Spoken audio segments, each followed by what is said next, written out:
Dahil ngayon lang sumahod si boss. Ito. Bigyan mo yung asawa. Para sa kape. Guys, 1K para sa kape. Utang sa kape. Yes. Guys, 1,000. Sa paglalaba. Para sa kape Dixon. Paglalaba yun, guys. Tawag sa paglalaba.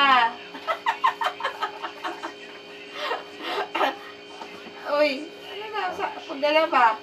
Ay naman! Oh, kape sa paglalaba. Oh. O paglilinis ng bahay, di ba? Isang ba?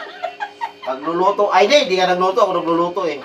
Tulog ka sa umaga, madaling araw, kaya wala kang 1,000. Ano pa? O, bantay sa tindahan, swerte! Babayaran din pag bumantay mo sa tindahan. Punta sa tindahan. Kape, laba, linis ang bahay, bantay sa tindahan. Paglilinis ng CR. Parang wala ata akong matira guys, sa kanya na lahat ah. Linis sa CR. Wala, 2,000 na lang to guys oh. Linis sa CR.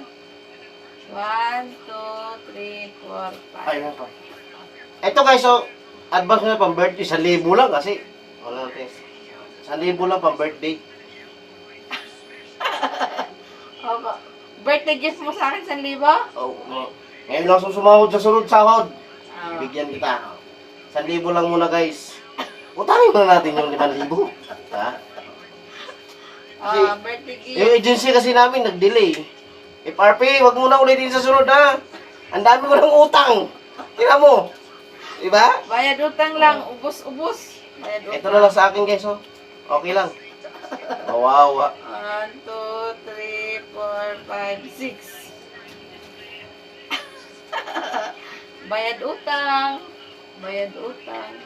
Thank you guys. Bye-bye. Next sweldo na naman. Next sweldo.